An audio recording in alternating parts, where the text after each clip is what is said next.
Ya, selamat datang teman-teman. Halo, selamat siang. Terima kasih sudah hadir di hari Sabtu ini tanggal 2 April.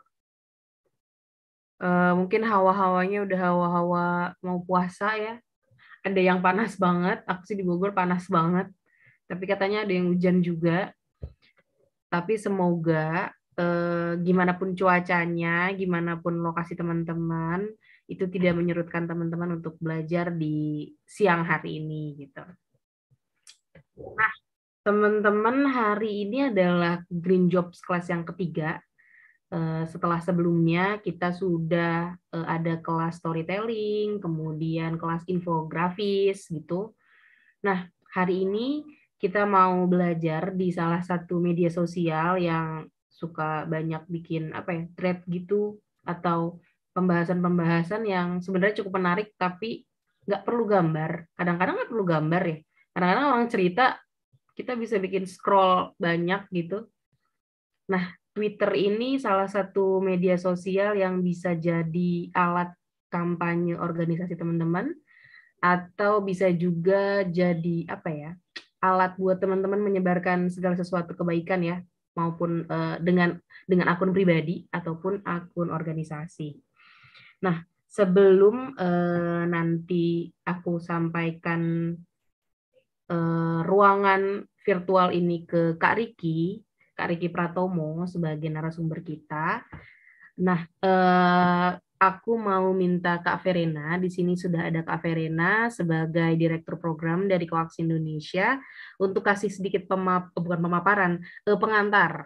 Pengantar apa sih itu Green Jobs Class untuk teman-teman yang memang baru ikut gabung di kelas ini dan apa sih itu Coax Indonesia. Halo Kak Verena. Halo, hai, selamat sore semuanya. Selamat sore, Kafe. Gimana, Kafe sehat?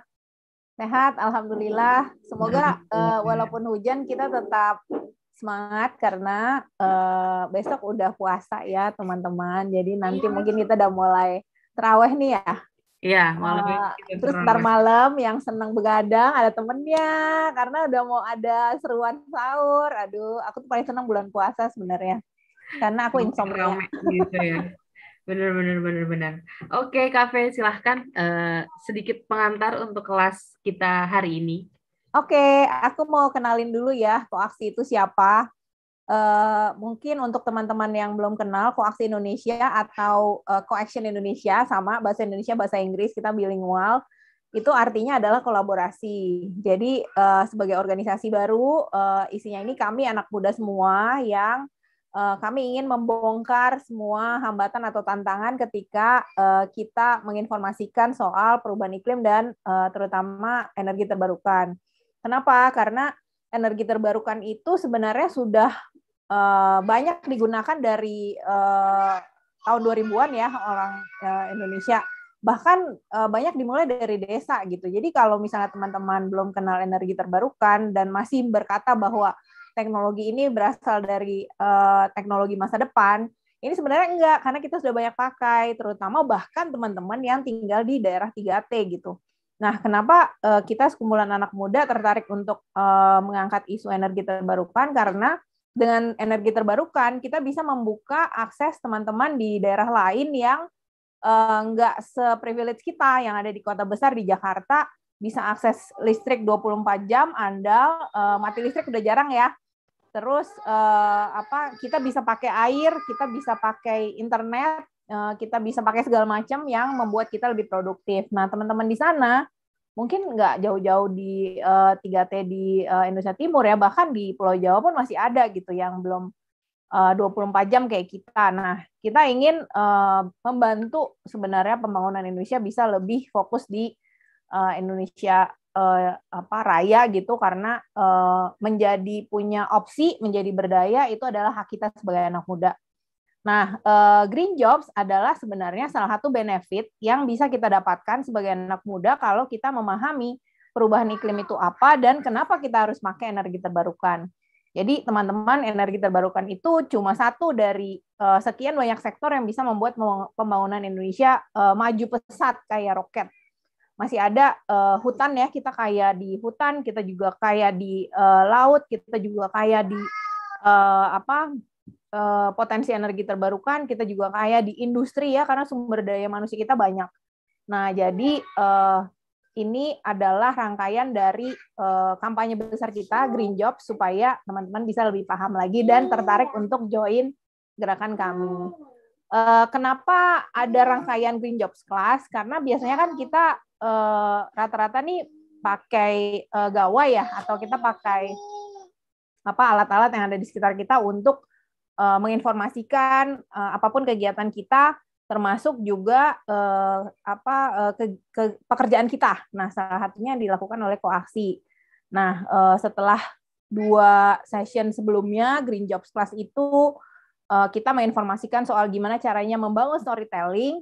Kemudian sebelumnya persis kita ada kelas soal infografik, sekarang soal Twitter. Kenapa Twitter? Karena sebenarnya Twitter itu banyak banget ya dipakai untuk kita sendiri bercerita, menceritakan apa sih pemikiran kita, dan sebenarnya paling gampang, nggak perlu kayak foto keren-keren kayak IG dan lain-lain. Nah, ini mungkin nanti kita bisa belajar lebih lanjut gimana sih taktiknya kalau kita mau membangun interaksi yang lebih oke lagi di Twitter dari Kak Rizky Pratomo.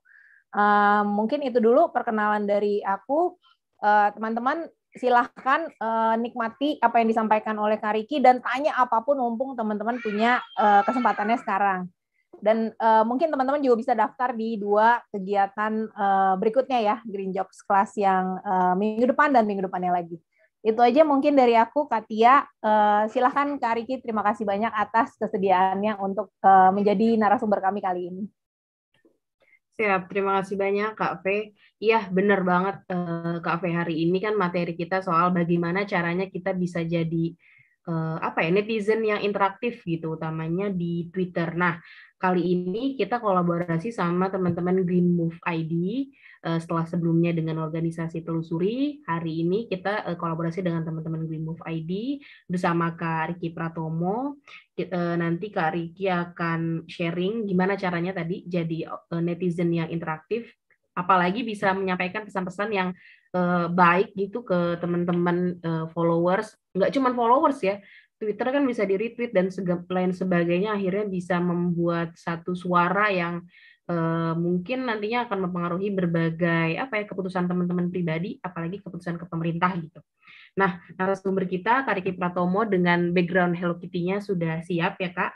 Hari ini akan sharing. Nanti teman-teman kalau ada pertanyaan silahkan langsung ditulis aja di chatting atau raise hand langsung boleh. Nggak apa-apa, nanti bisa langsung nyalain mikrofonnya, langsung unmute, bisa langsung tanya juga. Gitu. Silahkan Kak Riki Pratomo. Oh ya, oke. Jadi ini gue share screen kelihatan nggak? Sudah kelihatan ya. Oke, tunggu bentar. Gue harus F5 ya. Udah lupa. Oke, jadi selamat siang teman-teman semua. Jadi perkenalkan, terima kasih atas perkenalannya dari Kak V dan juga dari Kak Fitri. Jadi perkenalkan nama gue itu, jadi ini kan kelasnya harusnya informal aja ya. Jadi kayak gue pakai gue lo dan ya kita pakai bahasa yang sehari-hari lah. Apalagi di Twitter itu juga bahasanya itu memang bahasa yang ya sehari-hari gitu atau bahkan bahasa-bahasa singkatan. Jadi kenalin nama gue Ricky, tapi gue biasa dikenal secara online itu Mediocre Ricky. Dan terima kasih atas undangannya dari Coaction dan juga dari Green Move itu untuk bisa memberikan paparan mengenai bagaimana Twitter, dan kalau misalnya gue pakai judulnya itu adalah Twitter dan kerusuhannya, karena apapun yang terjadi di Twitter itu pasti rusuh. Jadi kayak, dan kerusuhan itu dalam sehari itu bisa beberapa sekaligus langsung. Dan itu cukup melelahkan untuk itu, tapi benar memang ini menjadi sarana yang paling mudah untuk sekarang untuk menjadi viral atau mungkin untuk didengar pendapatnya oleh banyak orang. Maka itu Twitter menjadi yang salah satu media sosial yang sangat penting sekarang gitu. Alright. Jadi sebelumnya gue mau dikasih disclaimer seperti biasa. Jadi kayak nanti gue akan menyebutkan beberapa merek usaha atau mungkin akun atau username ataupun nama orang di dalam event ini, dalam kelas ini. Tapi itu tidak ada niatan atau sama sekali untuk melakukan penghinaan atau pencemaran nama baik ya. Jadi ini hanya murni untuk kepentingan diskusi dan juga edukasi. Kemudian nanti juga gue akan mencantumkan beberapa tweet dari beberapa username, dari beberapa user, dan itu pun bukan tweet yang dalam artian itu dilindungi privasinya, karena memang tweet-tweet tersebut itu memang tweet-tweet yang dibuka secara publik, sehingga seharusnya sih boleh untuk di screenshot kemudian dimasukkan ke dalam diskusi ini. Seperti itulah intinya gitu. Jadi biasalah disclaimer, karena ya anak hukum harus begitulah gitu, daripada nanti kan berbahaya. Nah, jadi sebelum mulai mungkin gue juga mau kaget juga ya. Jadi kayak ya benar sih Green Jokes, kayak nggak ada pernah gue sedetik pun di dalam umur gue yang udah 20-an tahun ini kayak bahwa gue akan menjadi semacam yang namanya ya seleb tweet lah atau apalah gitu. Gue nggak kepikiran sama sekali. Gue nggak tahu. Gue cuma dulu tuh dari tahun gue main Twitter dari tahun 2009, tapi akhirnya bikin account lagi itu di tahun 2016 untuk ibaratnya kayak clean slate lah, gue bersihin aja dan gue menjadi anon. Itu sebenarnya cuma buat seru-seruan aja gitu. Tapi ternyata akhirnya bergulir dan menjadi seperti ini gitu. Nah, di dalam kehidupan dari digital gue di Twitter, itu gue akhirnya banyak melakukan pemantauan lah sebenarnya bagaimana sih sebenarnya cara Twitter bekerja. Karena Twitter tuh kalau misalnya kalian ingat kan tahun 2014 sampai 2016 itu mati suri sebenarnya. Bahkan sampai 2017 juga masih mati suri. Baru resurface lagi itu ketika 2018 2019 itu baru rame lagi. Entah karena apa, kayak karena pet hilang deh. Waktu itu, padahal waktu itu tuh pet lumayan rame, gue juga main pet dan juga Instagram masih lumayan rame. Nah, kita bedah dulu satu persatu.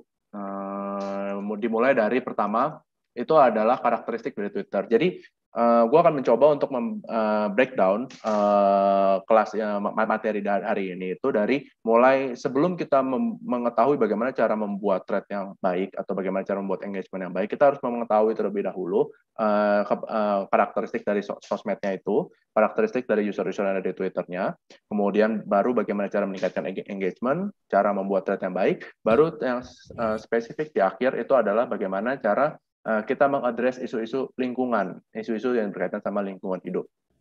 Oke. Nah, biar nggak lama, jadi gue akan mulai aja ya. Pertama kita ngomongin masalah karakteristik Twitter. Nah, Twitter sebagai sosial media itu berbeda dengan sosial media yang lain. Misalnya kayak Instagram ataupun juga kayak WhatsApp atau Facebook itu beda. Kenapa? Karena Twitter itu kita fokus hanya pada teks saja. Kita kebanyakan itu fokus pada teks, yaitu 280 karakter yang dulunya ada 140 karakter. Dibandingin gambar atau video. Kalau misalnya TikTok kan kita jelas itu adalah video. Bahkan kalau misalnya di TikTok itu bahkan kita harus memberikan kayak semacam apa ya, captionnya itu harus singkat, nggak boleh wordy. Sedangkan di Twitter itu bisa wordy seenak udah kayak bikin thread panjang banget dan itu bisa viral gitu loh. Karena memang yang dikedepankan itu memang adalah story-nya. Memang apa yang menjadi menarik di dalam thread tersebut. Tapi kalau kita bikin thread-nya itu wordy dan jelek juga, jadi tidak efektif kata-katanya, juga pada akhirnya akan membosankan. Nah, di sini gue ngambil contohnya itu adalah thread KKN Desa Penari yang waktu itu, waktu pertama muncul nih langsung viral, ya kan. Habis itu juga langsung, ini padahal satu thread ini sekitar 50 tweet, dan kalau nggak salah ini ada beberapa angle kan dulu dari pelakunya di dalamnya kan, dari ceritanya gitu. Nah, kemudian itu, dan yang kedua dan ketiga pun juga viral juga gitu. Jadi itu membuktikan bahwa ini bahkan nggak ada gambar sama sekali loh. Gambar itu cuma yang bagian paling depan ini doang. Nah, sedangkan yang lainnya itu isinya ya cuma ya cerita, benar-benar cerita aja, full cerita. Ini pas zamannya meme tweet masih rame banget ketika orang ngomongin horor. Jadi memang di dalam Twitter itu adalah storytelling itu yang paling tinggi. Jadi kayak bagaimana, atau selain storytelling juga bisa punchline. Ya, jadi kalau misalnya untuk yang jokes ataupun kayak kita lagi sarkas itu kita memang mainnya di punchline. Jadi kayak dengan satu tweet yang sedikit dengan quote kayak cuma kasih 3-10 kata, itu kita bisa langsung dapetin punchline-nya dan itu kayak wah lucu bang gitu kayak segala macem gitu. Intinya adalah seperti itu jadi Twitter. Nah, selain itu juga banyak juga kayak thread yang selalu ada ya, kayak misalnya kalau kalian tahu itu ada Kurawa, habis itu ada Digembok, itu zaman orang-orang yang gitulah kayak apa sih, kayak agak-agak ngomongin intel gitu ya. Nah, itu juga dari dulu itu selalu seru dan selalu banyak yang melakukan thread unroll lah, kemudian disimpan di arsip itu dari thread tersebut. Nah, oke. Nah, selain itu di Twitter sekarang fitur-fiturnya itu bikin jauh lebih gampang viral dalam hal algoritma ya. Kalau misalnya kita ngomongin Instagram tuh stuck sekarang untuk kita nembus algoritma ya. Karena selain gue sebagai pengguna biasa, gue juga punya organisasi dan itu gue juga main di Instagram dan itu susah banget viralnya. Viralnya itu harus benar-benar yang kita ibaratnya kayak berkorban lah gitu, kayak antara kita dirujak atau emang ini beneran bagus gitu viralnya. Itu bahaya banget, itu lebih susah. Dan itu pun juga kayak gimana ya? Ya karena dia algoritmanya itu dia hanya akan menampilkan yang mirip-mirip aja. Sedangkan kalau Twitter tuh sekarang bahkan kita ada fiturnya quote. Kalau quote kan kita bisa dilihat kan sama orang yang nggak follow kita. Atau bukan follower kita ataupun kita nggak follow atau siapa aja orang bisa nyamber, siapapun itu bisa nyamber selama publik ya, selama tidak digembok. Nah kemudian ada tweets yang you might like nih kayak yang gue tampilin nih Handoko Chung itu tweetnya bisa muncul aja, gue nggak follow Handoko Chung gitu, dan juga dia ya tapi mungkin gue nggak demen sebenarnya sama tipe tweet garing seperti ini, bercanda garing seperti ini, kayak maksudnya no offense tapi memang dia bercandanya kan garing, gue kurang gitu suka. Nah, tapi masuk ke gue gitu loh. Nah, jadi ini algoritmanya yang mendukung siapapun untuk bisa pada akhirnya itu menjadi viral. Tapi ini ada nilai negatifnya juga.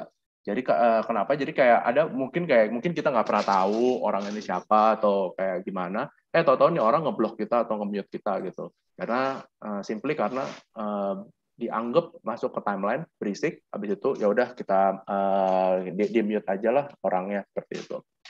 Nah, jadi kayak ada plus dan minusnya selalu. Nah, selain itu, karakteristik Twitter itu, yang ketiga itu adalah, dia tuh informasinya tuh cepat. Gitu. Kayak cepat. Bisa kita di pagi hari, kita ngomongin tentang kesehatan reproduksi ya. Kayak misalnya kayak, bagaimana kondom itu penting loh, harus diberitahu kepada orang anak-anak gitu loh. Kita nggak boleh. Tapi bisa aja kayak di siang harinya tuh ngomongin masalah finansial kayak, masa sih di umur 30 kamu belum bisa mendapatkan 1 miliar rupiah gitu. Tapi bisa juga di sore harinya tuh sebetulnya ngomongin masalah isu sendok plastik misalnya kayak ini gue udah minta nih ke GoFood nih untuk jangan kasih sendok plastik, masih aja dikasih sendok plastik. Tapi bahkan di malam hari itu bisa ngomongin tahu-tahu tentang K-pop gitu. Kayak banyak akun-akun K-pop itu yang kena penipuan terkait pembelian photocard dari artis idolanya sendiri. Jadi kayak ini di dalam satu hari itu bisa terjadi banyak banget keributan, kerusuhan, dan masing-masing itu mempunyai segmentasi sendiri, marketnya sendiri. Jadi nggak masalah sebenarnya pada akhirnya. Tapi memang ada beberapa yang isu gede banget sampai akhirnya dia menutupi semuanya. Contohnya itu adalah misalnya kayak kekerasan dari polisi itu bikin Twitter langsung jadi abu-abu semua lah. Jadi kayak nggak bisa ngomongin hal lain. Atau ketika ngomongin misalnya zamannya ada misalnya sedang ada isu kekerasan seksual yang melibatkan orang terkenal, langsung itu Twitter langsung beberapa hari udah nggak bisa kita ngomongin hal lain. Jadi agak ribet juga sih pada akhirnya ketika apalagi kalau misalnya kita punya campaign ya dan itu agak repot itu. Nah jadi informasi intinya adalah silih berganti, tapi dengan informasi silih berganti itu jadi kayak tenang aja karena dipahami juga kalau misalnya ada beberapa user Twitter itu yang juga stres ketika lagi timeline lagi jelek banget. Jadi tenang aja karena isu itu pasti akan terus berganti. Jadi kayak one day ini akan selesai isunya. Kita juga awalnya kira kayak, wah nggak mungkin nih isu ini selesai, tapi kayak one day akan selesai. Tapi di kemudian hari juga, itu bisa aja diulang lagi omongan yang sama. gitu. Kayak bubur diaduk dan nggak diaduk itu sampai mati juga akan tetap aja ada orang yang ngomong, atau nggak kayak ini di daerah kalian namanya apa sih itu bakwan kayak bala-bala gitu, kayak nggak penting gitu loh, kayak tapi itu akan terus ada seperti itu. Nah, jadi kayak terakhir nanti gue juga akan kasih tahu kayak bagaimana sih kalau misalnya kita melakukan mitigasi kalau pada akhirnya kita blunder ya pada akhirnya. Nah, kita udah tahu kalau di Twitter itu ya seperti itu, kayak bola liar lah. Kalau gue yang buatnya di Twitter itu bola liar. Nah, sekarang kan kita coba ngeliatin kayak user-user Twitter itu seperti apa sih. Nah, kalau gue edukasi pertama itu kayak sebenarnya terdiri dari berbagai macam kalangan ekonomi, mulai dari yang tinggi, menengah rendah, atau rendah sekali, atau sangat tinggi sekali juga ada. Semuanya ada di sini. Cuman memang kebanyakan itu yang ramai, ya selayaknya Indonesia pada umumnya ya, itu memang kelas menengah, itu yang cenderung ke bawah juga. Tapi mereka tuh bukan berarti kayak mereka nggak demen juga untuk melakukan pamer itu, flexing gitu. Jadi kayak agak-agak membingungkan sebenarnya, kayak mereka tuh seperti apa sih, kayak sering kayak mengumbarkan kayak kemiskinan gitu loh, kayak ya kere gitu. Ya nggak apa-apa sih, maksudnya kayak ya gue juga pun melakukan seperti itu. Tapi kadang-kadang kalau misalnya kayak diminta sama HRD bacot nih, misalnya kayak dulu ada zaman yang kayak berapa sih gaji kalian, terus kayak masukin kayak gajiku segini, banyak yang bohong gitu loh, kayak beberapa kayak ya begitulah gitu, kayak ini membuat menjadi kayak juga untuk kita untuk memetakan user itu seperti apa. Selanjutnya itu adalah mereka itu suka ribut, mereka tuh suka sesuatu hal yang terus kayak suka aja gitu, kayak misalnya kayak di samping jalan gitu terus ada yang nabrak gitu kan, ya udah suka aja keributan gitu, suka ngeliatin. Dan kita itu tercermin juga di Twitter. Terbukti dari yang terakhir itu adalah Jeffrey Nicole versus sama Keanu, itu yang pada akhirnya sampai datang ke ring boxing beneran gitu ya. Dan yang nyebelinnya itu adalah orang-orang ini yang netizen Twitter pada umumnya itu mereka tuh kompor. Jadi suka ngomporin, memang suka aja keributan gitu. Mereka emang pengen aja, pengen lihat orang ada ribut gitu. Nah, cuman tapi kalau misalnya dibalik, misalnya kayak misalnya itu seseorang yang idola sama mereka, misalnya kayak ya bisa gue sebut kayak Maudy Ayunda gitu. Maudy Ayunda kan kayak kemarin tuh di News Media menyampaikan kayak semacam apa ya kekurangan, bukan kekurangan ya, kayak kurang pas nih untuk menjadi perwakilan dari presidensi Indonesia di G20. Tapi ketika itu malah orang-orang malah kayak mendukung, kayak emang kenapa, ada masalahnya apa gitu loh. Jadi kayak sedangkan kalau misalnya kayak dibalik, misalnya kayak coba kalau gue sebut misalnya Awkarin gitu yang menjadi perwakilan dari presidensi G20, udah pasti ribut gitu loh. Jadi kayak benar-benar tergantung dari subjeknya gitu loh, dan itu sangat-sangat subjektif bagi para dan parameternya itu pun hanya masing-masing dari netizen aja yang punya parameternya. Nah, terus juga mereka tuh suka ilmu, kesannya kayak sapioseksual lah ya. Aduh, najis juga gue ngomongnya. Ya orang-orang Twitter tuh kesannya kayak ingin kelihatan pintar gitu loh, kayak wah enggak, kalau di Instagram maunya kelihatan kaya ya, kelihatan cantik, kelihatan ganteng gitu. Kalau di Twitter tuh maunya kelihatan pinter gitu loh, kayak paling pinter gitu. Nah, tapi nggak mau ngeluarin duit gitu. Maunya gratis, tapi kalau udah dikasih gratis pun komplain, kok gini doang gitu. Oh, udahlah ribut mulu lah kayak di Twitter. Nah, sampai kayak ini gua tweet ada ini salah satu tweet yang gua screenshot, kayak dia sering nge-share thread gitu kan. Cuman pada akhirnya kayak kok thread gue malah dinyinyirin gitu loh. Padahal gue ngasih ilmu gratis kepada kan, gue lagi sharing juga. Jadi kayak apa sih yang sebenarnya dimauin ya, kayak nggak ada jawabannya, nggak jelas gitu. Nah, tapi yang pasti adalah mereka tuh pasti akan seneng banget kalau misalnya dikasih giveaway. Nah, kayak kadang-kadang ada anggapan kalau misalnya ketika udah blunder, udah ribut, kayak kita membuat suatu argumen yang salah, udah bikin giveaway aja langsung. Udah, habis itu langsung beres gitu. Udah nggak akan ada ibaratnya terhapuskan lah gitu. Hujan sehari menghapus panas tahun gitu. Nah, terus juga user Twitter itu suka banget menjadi mental health advocate, tapi sebenarnya di belakang itu mereka juga tukang bully gitu. Nah, ini contohnya, ini Grace Aids ya, salah satu contohnya gitu, kayak tanpa berlangsung menghina atau berhubungan sama kasusnya yang berjalan, tapi memang kabarnya itu memang dari informasi yang dapat itu memang dia suka di depannya mengedepankan mental health advocate, tapi ternyata di belakangnya itu suka membuli. Dan jangan lupa bahwa orang-orang Twitter ini, akun-akun Twitter, terutama akun-akun yang besar itu juga punya second account masing-masing. Dan ya ya emang isinya orang-orang julid gitu. Emang isinya orang-orang bitter sama kehidupan. Jadi kayak mungkin seperti itu. Nah, yang terakhir itu ada karakteristik user Twitter itu adalah kayak sangat analitis terkait hal-hal yang menurut gue trivial atau nggak penting, tapi terkait masalah yang penting, kayak misalnya finansial, itu mudah sekali kena tipu.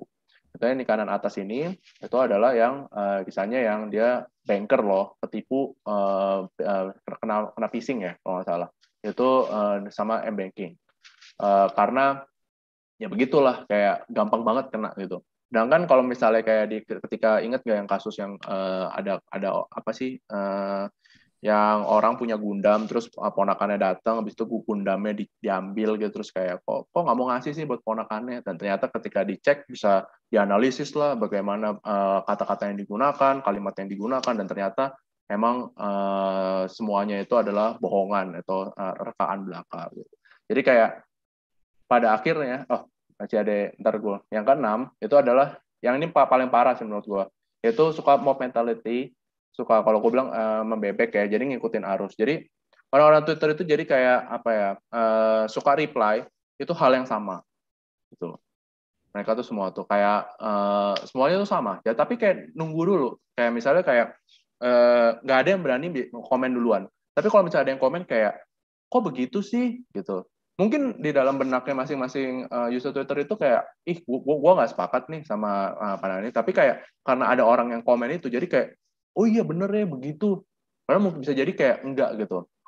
Nah inilah yang kenapa kayak karena orang-orang itu nggak punya stand yang kuat akan sebuah hal ini. Bagus dan tidak bagus bagi kita untuk ketika melakukan campaign di Twitter, karena bagusnya itu adalah mudah disetir nih orang-orang nih gitu. Mudah banget disetir orang-orang. Tapi nggak bagusnya itu adalah ya kalau misalnya lagi arusnya nggak bagus ke kita, ya kita malah kena kayak hal-hal yang kayak lo kenapa sih mempermasalahin masalah ini. Dan terkadang orang-orang itu kayak kalau udah rame kayak misalnya kayak dianggap misalnya dicap negatif ya orang-orang itu langsung udah nggak mau takut juga ngomongin perihal masalah itu. Jadi pada akhirnya kayak ya begitulah pada akhirnya jadi kayak ya ibaratnya ditinggalin sendiri lah, kita dibutuhin sendiri gitu pada akhirnya seperti itu. Nah jadi dari dua hal karakteristik Twitter dan karakteristik Twitter, kesimpulannya itu adalah orang-orang di dalam Twitter itu adalah paradoks gitu. Jadi suatu saat itu bisa mencintai sesuatu, di saat yang lain bisa membenci sesuatu. Jadi tergantung, jadi gampang banget dibolak-balik. Jadi makanya gunakan positioning sama timing yang tepat agar kita bisa mendapatkan engagement yang maksimal. Nah, sebelum itu mungkin ada pertanyaan dari para peserta. Silakan teman-teman, kalau ada pertanyaan boleh raise hand atau tulis di chat. Oke. Sambil gue lanjutin aja kali ya. Lanjutin aja Kak. Oke. Nah, terus kita masukin ke cara memaksimalkan engagement. Jadi kayak engagement di Twitter itu, pokoknya ada beberapa sebenarnya parameternya kalau kita ngeliat Twitter Analytics-nya ya. Tapi ya engagement paling tinggi ya udah pasti dari retweet, viralnya, likes, ya kan, yang replies, ya kelihatan lah gitu, yang mana yang viral, mana yang enggak. Nah, pertama itu adalah buat tweet atau thread yang menarik dan relevan dengan isu yang sedang hot, tapi jangan terlalu try hard. Ini susah banget loh, kelihatannya gampang, tapi susah. Jadi kayak kita harus bisa jump sama sebuah isu yang lagi hot, tapi kita jangan sampai salah ngomong atau kita terlalu memaksa gitu. Ada yang di luar dari ibaratnya kayak di luar dari yang biasa kita, di luar dari ilmu kita yang kita pahami gitu.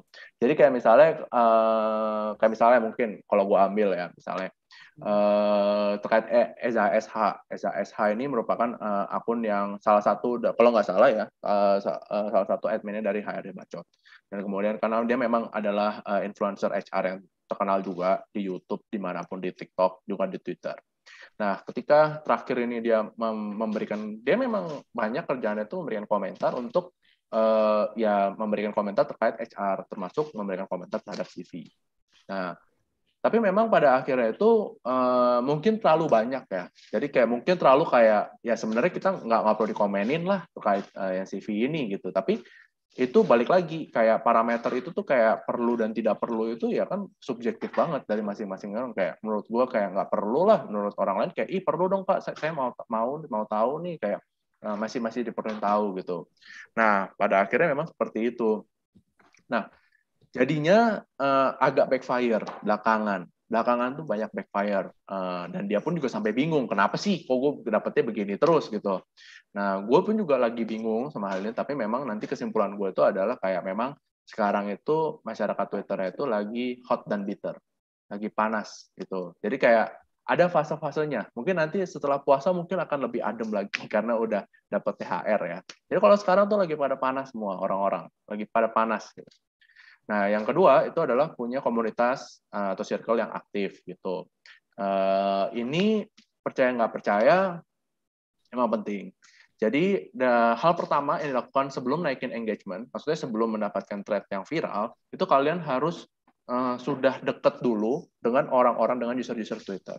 Kayak gue sendiri pun gue nggak mungkin kayak tiba-tiba gede. Kayak yang susah tuh menurut gue tuh dari follower ratusan sampai 1000 itu susah gitu, karena harus mendapatkan momentum yang tepat dan harus mendapatkan memang kayak apa ya, user-user Twitter yang juga tepat gitu, yang bisa ibaratnya nge-boost lah gitu. Nah, jadi yang dilakukan itu adalah kita bangun komunitasnya dulu sebenarnya. Kita mau komunitas yang mana? Nanti gua akan jelasin beberapa circle Twitter dan kalian masuknya cocok yang mana gitu dari masing-masing itu. Apa kalian sebagai pribadi atau institusi, kalian mau masuk yang seperti apa gitu. Karena di Twitter itu bisa menjadi apa aja. Nah, jadi kayak ketika itu dan kita bisa membuat kayak ibaratnya ya follow mutual, dan kemudian juga nanti dari mutual itu pasti akan saling membantu lah, saling membantu RT, karena bukan hanya itu, bukan karena terpaksa ya, bukan karena kayak ya jangan juga jadi kayak circle RT dalam tanda kutip, jadi kayak kalau ada tweet terus di share di grup lain atau di grup WhatsApp buat minta RT atau like, itu menurut gue kurang organik. Lebih bagus kalau misalnya organik, memang masing-masing itu punya kekaguman dan respect dari masing-masing usernya, jadi ya memang menyenangkan aja, ya kita seperti manusia pada umumnya aja, memang suka berinteraksi. Nah, jadi lakukan hal yang sama. Kalau misalnya gue tuh suka yang ya gue suka tweet-tweet yang lucu-lucu aja sih sebenarnya. Jadi kayak gue lebih suka sama yang anon-anon yang bercanda gitu. Tapi kadang-kadang memang mereka tuh suka ngenyek-ngenyek juga gitu. Jadi kayak ya nggak apa-apa gitu. Yang penting sama mereka dan kita emang enak ngobrolnya. Lanjut. Nah, yang ketiga itu adalah nih mungkin yang jarang tahu, jarang ada yang ngasih ya paling. Tapi kayak pokoknya jujur aja. Jadi menurut gua kok kebohongan yang terbaik itu adalah kebohongan yang di dalamnya terdapat unsur kejujurannya.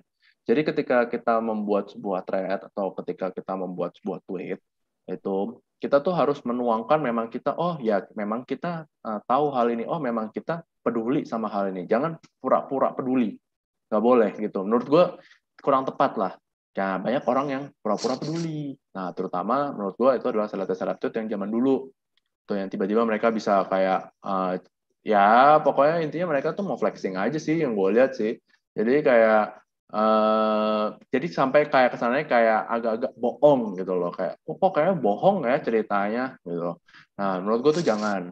Nggak apa-apa, mungkin itu kalian ada sambil riset juga, hasil riset, tapi kalian masukkanlah pandangan atau pendapat kalian ataupun pengalaman kalian gitu. Jadi membuat thread-nya itu, jadi thread-nya itu terlihat natural.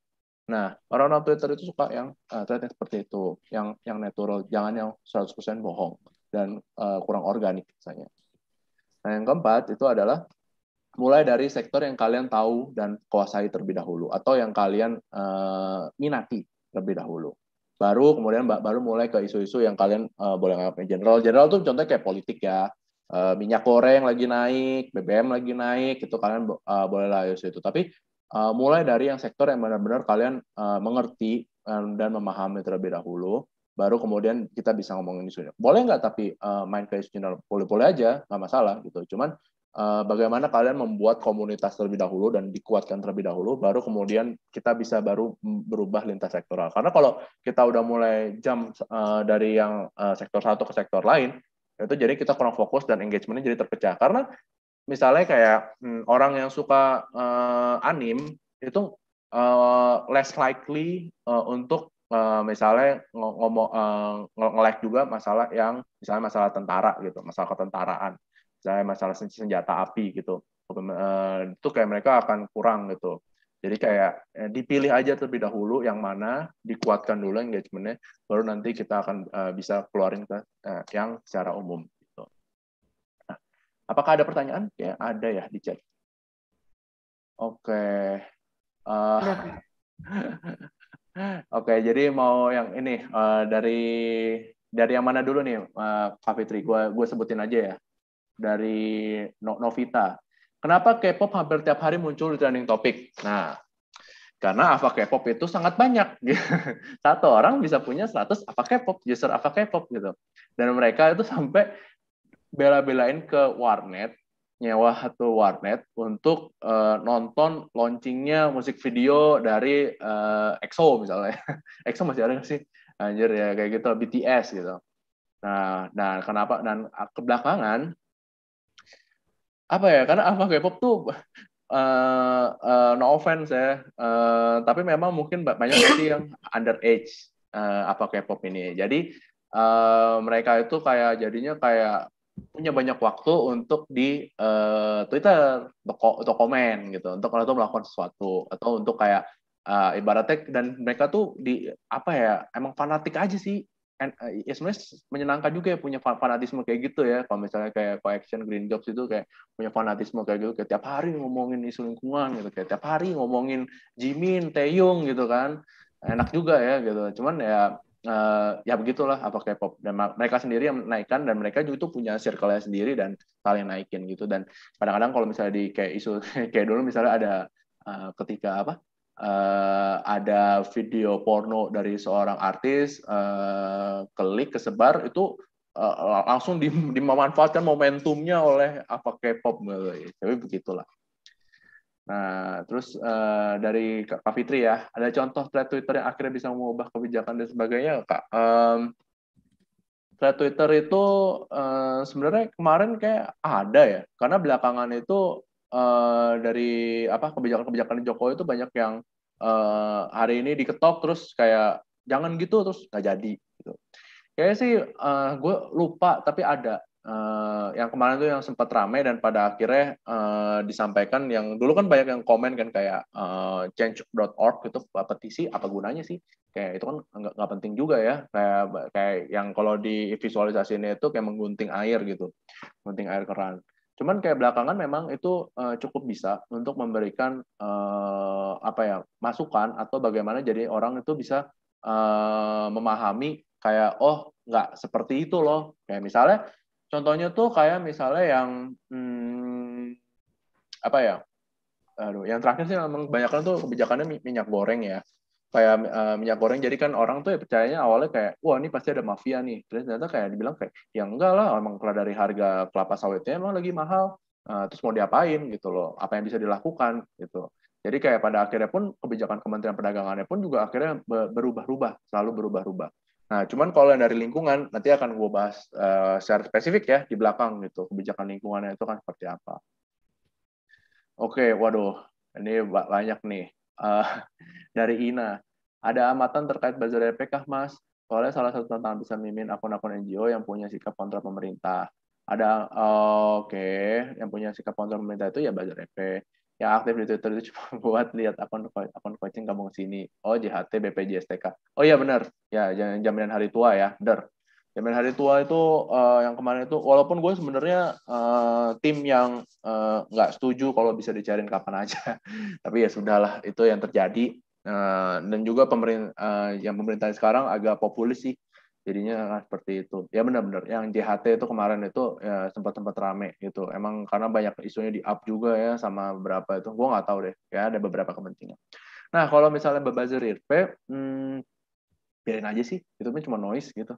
Kalau menurut gue ketika gue juga selama ini bikin campaign itu yang penting itu justru yang punya bukan buzzer RP. Buzzer RP tuh konotasi yang ini ya, yang memang akunnya itu yang kecil, followingnya mungkin 1.000 maksimal. Habis itu juga ya begitu-begitulah, kayak nggak begitu apa ya, ya emang isinya tuh cuma ngeramein doang atau bikin suatu konotasi aja gitu. Mereka hanya akan di-follow dan punya ekosistemnya itu sesama-sama mereka aja. Sorry. Jadi pada akhirnya tuh kayak echo chamber aja di mereka. Nah, sedangkan kalau misalnya emang kita tuh yang penting itu ada, yang bahaya itu kalau misalnya ada seseorang yang misalnya kayak gue lah, atau misalnya kayak beberapa yang akun-akun yang agak di tengah gitu ya, yang biasa aja gitu, memang orang gitu, dan kemudian memberikan komentar dan itu kemudian akan kayak komentarnya itu berbahaya. Nah itu menurut gue lebih, maksudnya kayak nggak setuju, yang nanti akan gue tunjukin juga nanti di dalam yang bagian yang lingkungan, dari perspektif lingkungan, itu akan lebih berbahaya dibandingkan dari buzzer RP. Buzzer RP mah biarin aja gitu kan, karena orang kelihatan kok sekarang kayak misalnya kayak, oh ini mah buzzer RP, orang tahu gitu. Jangan kan itu orang jadi buzzer biasa aja, buzzer brand aja juga kelihatan lah sekarang gitu. Kayak kalau apalagi kalau orang yang mengerti. Jadi jangan masalah, yang penting buat argumen yang kuat dan dibalas aja gitu. Jawabannya dibalas aja gitu. Karena ada beberapa yang diajak debat itu ya berantakan argumennya gitu. Tapi kayak jangan pakai emosi ya. Ya udah di kayak nanti kalau di debunk ya udah kita jawab aja kayak berdasarkan penelitian ini kita mengacu pada sini, bagaimana menurut Mas. Nah nanti akan gue jelasin juga bagaimana cara kita berdebat yang baik biar kelihatannya oke. Ini lagi rame ya. Ntar ya gue boleh dilanjutin dulu nggak slide-nya aja ini Mbak Fitri. Boleh kan, lanjut dulu aja. Lanjutin dulu ya, ntar gue lanjut lagi nih ke chatnya. Oke. Nah kita masuk ke circle Twitter. Nah, circle Twitter itu gue bagi beberapa itu untuk kita untuk mengetahui kita tuh belong to yang mana, belong to society yang mana. Yang pertama itu ada subreddit yang udah dari lama ya, atau yang yang akunnya centang biru lah, kalau kalian sudah cukup berumur. Nah, aku kasih ciri utama itu dia suka opini, suka jadi opinion leader, kayak suka kayak, iya nih, kayak pengalaman gue juga sebelumnya seperti ini gitu. Kayak ya mereka yang ingin menjadi mempersuasi, ingin menjadi role model lah di dalam masyarakat gitu. Gue sih nggak, akun gue sendiri muncul karena antitesis dari mereka, maka gue nggak seperti itu, gue nggak mengencourage orang untuk mengikuti jalan hidup gue gitu. Tapi simply I want to speak, terserah kalau misalnya kalian mau ikutin ya ikutin, enggak ada masalah, kita nggak perlu berantem. Nah yang kedua itu adalah akun-akun termoderasi. Itu misalnya kayak ya akun berita, akun institusi, termasuk juga akun coaction karena akan akun institusi. Nah, kemudian juga akun yang semi termoderasi kayak akun-akun teks daring, kemudian akun manifest gitu. Nah, jadi kayak misalnya kalau misalnya ini contohnya akun termoderasi itu kayak ya HRD bacot, area julid. Aduh, area julid mah aduh. Terus habis itu teks dari pemerintah, Worksfest, Sahamfest dan lain-lain itu semuanya gitu. Nah, sebenarnya rata-rata tuh memiliki pandangannya itu bisa kolektif. Jadi kayak mereka apa ya, kurang organik sebenarnya pandangannya, karena pandangan mereka itu ya nggak bisa dianggap sebagai pandangan individu juga gitu, karena mereka juga tergabung dalam satu institusi, tergabung dalam satu kelompok, jadi mereka akan cukup berhati-hati juga untuk melakukan komentar. Nah, habis itu ada akun-akun jenaka, akun-akun anon ya, biasa tuh yang jenaka-jenaka lah, yang suka komentar-komentar ya jahil, nyentil-nyentil, sana-sini lah, ya berarti yang suka berantem sama Jeffrey Nicole lah gitu. Nah, cuman kadang-kadang memang kita agak ribut sendiri di dalam circle sendiri tuh, ngomong-ngomongin ya e-girl gitulah pada akhirnya. Jadi kayak kita suka buat meme, teman juga kadang-kadang ada beberapa yang masuk ke komentarin isu mainstream. Nah, yang keempat itu ada akun-akun serius tuh yang membela suatu cause gitu. Nah, ini menurut gue ini orang yang tidak begitu bisa dipersuasi lagi ya. Jadi kita nggak perlu main di sana. Jadi kita perlu main itu di circle-circle yang masih setengah-setengah. Circle-circle yang masih bisa digoyang. Tapi kalau misalnya circle-circle yang udah nggak bisa digoyang, udah percuma gitu. Apa namanya, kayak ribut-ribut sama mereka. Nah, mereka tuh intinya pokoknya kayak mereka anti sama opini yang berbeda sama mereka, dan di situ yang berseberangan sama kelompoknya. Inilah yang dianggap biasanya yang kita sering cap sebagai SJW sebenarnya. Cuman ya sekarang emang makna dari SJW sendiri sudah mengalami peyorasi ya. Nah, yang kelima itu adalah akun-akun fanatik khusus spesial. Jadi kayak akun Cinefil lah, akun Wota JKT48, akun game, dan akun-akun lainnya lah. Kayak yang emang khusus, ya gue ada di sini cuma akan bahas Dota misalnya, akan bahas apa gitu. Dia nggak akan ngomongin hal lain. Nah itu juga, circle-circle ini juga yang biasa tuh kurang begitu berguna juga untuk campaign gitu. Karena mereka yang nggak akan komentar. Cuman terkadang ada beberapa yang bisa ikut komentar juga, tapi nggak banyak. Terus yang keenam itu akun-akun politik yang buzzer RP lawan anti buzzer RP. Menurut gue sama aja dua-duanya, nggak ada yang lebih baik, nggak ada yang lebih jelek gitu, kayak itu sama aja. Semuanya pada akhirnya kita harus melihat di balik itu ya mereka hanya bekerja demi kepentingan masing-masing gitu. Nah, ini pasti akan apapun yang terjadi, pokoknya mereka akan ribut sendiri. Kayak akan ribut sendiri gitu, kayak ya geng-geng yang sono lah, gue nggak mau nyebut lah gitu, geng-geng yang sono tuh akan selalu ribut berantem di dalamnya sendiri. Nah, kita nggak usah ikutan sama mereka. Menurut gue kayak kita ambil posisi yang lebih netral, lebih di tengah, lebih yang kepada masyarakat pada umumnya yang moderat. Kemudian yang ketujuh, nah ini ada netizen yang secara umum, yang netizen biasa aja, tapi dia punya opini sendiri. Nah, biasanya nih memang gue nggak nyebut langsung spesifik seperti ini, cuman biasanya mereka memang punya latar pendidikan yang cukup tinggi juga. Jadi mereka memang sudah punya pandangan sendiri, tapi mereka nggak mau biasa menyuarakan opini tersebut, kecuali memang mereka pengen atau tidak ada risiko dalam diri mereka. Nah, ini banyak kan akun-akun gembokan sekarang, tapi ya cukup banyak juga yang ngikutin.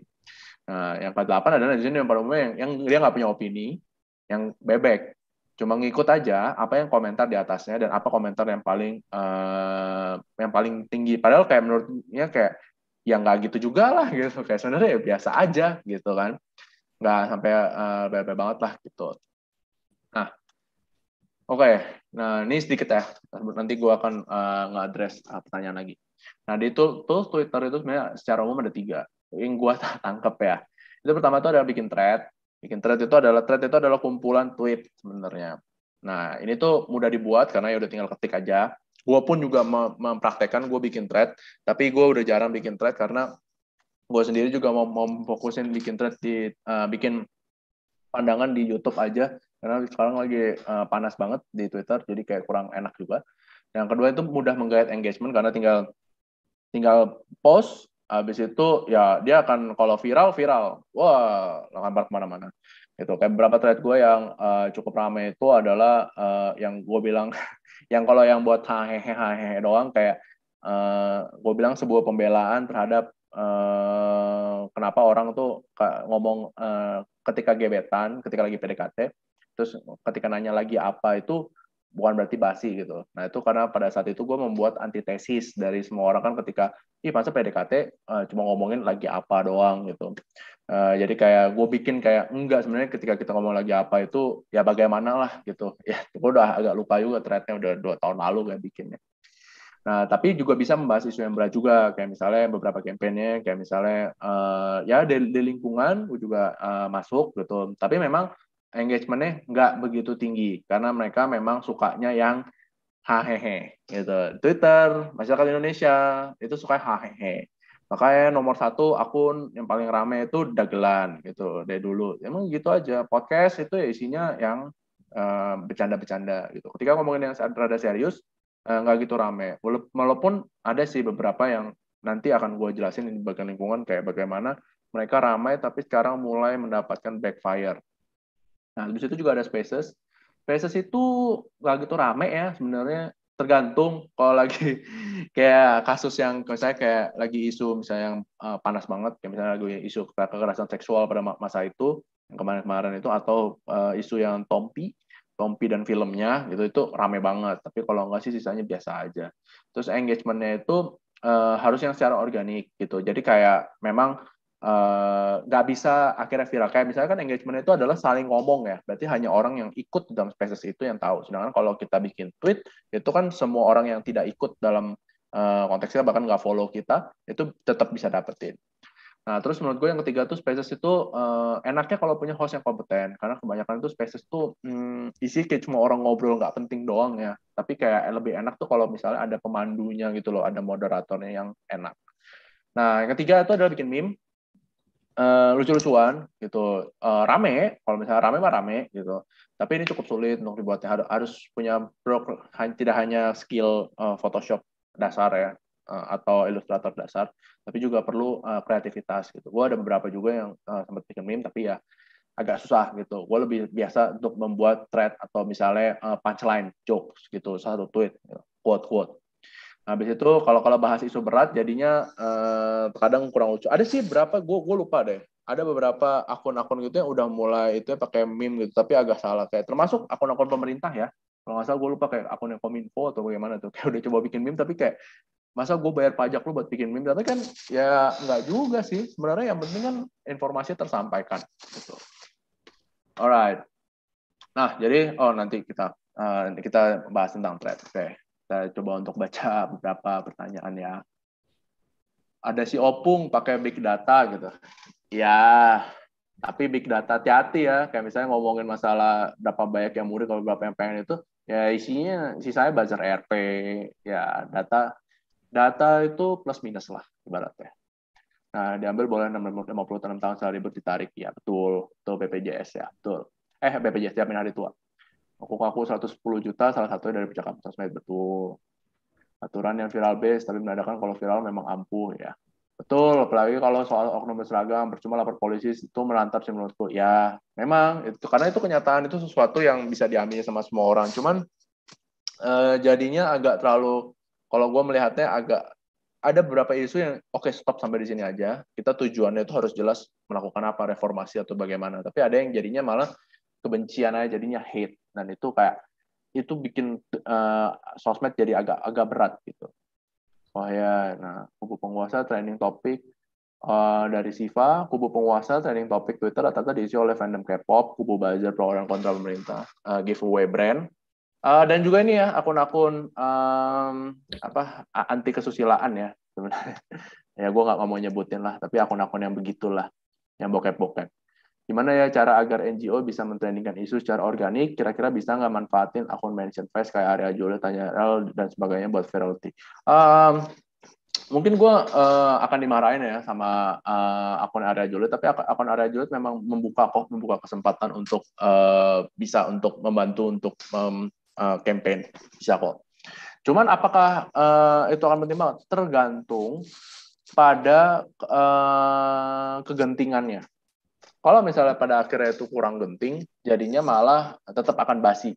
Tapi kalau misalnya pas, misalnya lagi ngomongin minyak goreng, dan kita ngomongin kelapa sawit itu berbahaya, dan bagaimana ketergantungan kita dari B30 terhadap solar, dan juga berkaitan sama mahalnya dari harga BBM, kita bisa jahit itu menjadi sesuatu yang bagus, ya, itu akan jadi sangat seru. Sayangnya kayak belum ada yang sempat bahas ya.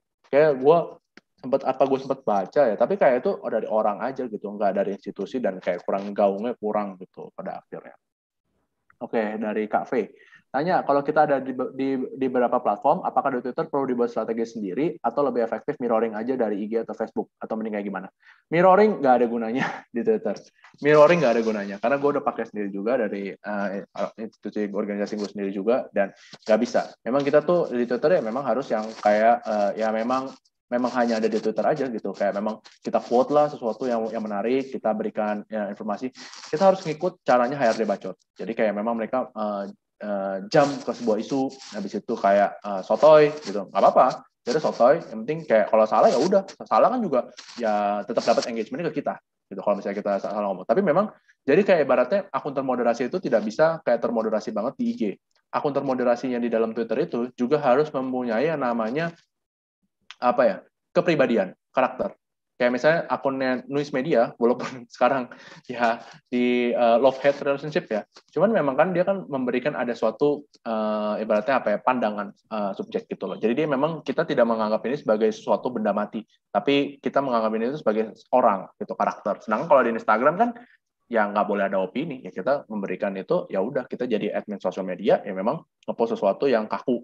Nah, sedangkan kalau di Twitter itu kita harus yang ya begitulah, harus yang fluid. Tapi memang fluid ini memang berbahaya kadang-kadang, apalagi kalau offside, dan malah jadi backfire ke organisasi kita sendiri. Gitu. Gue lanjutin dulu ya, untuk yang cara bikin thread Twitter. Gue coba untuk lebih cepat deh. Nah, thread yang baik itu adalah thread yang mengundang diskusi, bukan yang mengafirmasi sebuah pandangan. Menurut gue adalah seperti itu. Karena kalau kita tujuan utamanya adalah engagement. Dan menurut gue tujuan utama itu adalah engagement di dalam Twitter. Tidak bisa kita memberikan kayak ini yang benar dan pandangan itu yang salah, itu jangan seperti itu. Kayak itu tidak sehat, itu tidak baik juga. Makanya lebih mengundang banyak pertanyaan. Dan gue setiap kali bikin campaign pun itu juga membuat itu ada sesuatu yang kabur. Jadi kayak nggak ada satu yang firm, tapi kita jelas sebenarnya pandangannya itu arahnya itu mau kemana. Nah, kenapa demikian? Karena nanti gue jelasin deh. Kalau afirmasi, karena isinya tuh kayak cuma ribut. Padahal yang kita inginkan itu adalah diskusi. Nah, yang pertama itu adalah tentunya sebelum dari semua ini kalian harus sudah menguasai ya isu atau topik yang kalian mau omongin. Nah, terutama bagi NGO itu ya kalian memang udah mengerti dulu konsepnya seperti apa dan nah tapi maksudnya secara ininya ya, secara teoritisnya ya. Kayak misalnya kita ngomongin tentang pembangkit listrik tenaga surya, ya kita udah mengerti pembangkit listrik tenaga surya itu apa dan bagaimana cara mengoperasikannya. Nah, cuman ini gue akan ngejelasin kayak bagaimana bisa membuat itu menjadi engagement yang lebih oke.